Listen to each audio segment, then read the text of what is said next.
喺球證示意之後咧，先開始射波。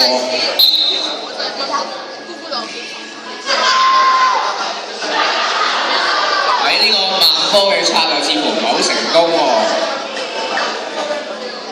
咁到將軍澳本南小學啦，佢哋有啲咩策略嚟射咧？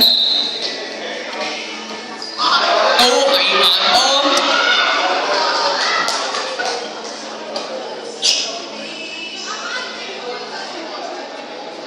力度真係要掌握得好好啊！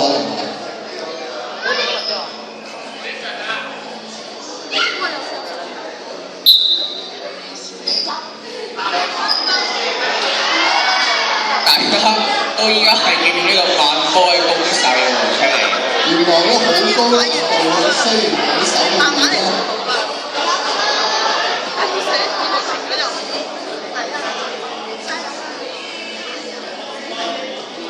係啦，咁其實因為喺咁緊張嘅情況之下咧，球員都好難發揮自己嘅優勢。將軍澳觀立小學再入一球，呢一球都令到佢哋係帶俾佢哋勝利嘅。仲未分就3-2，相當於觀立小學勝利。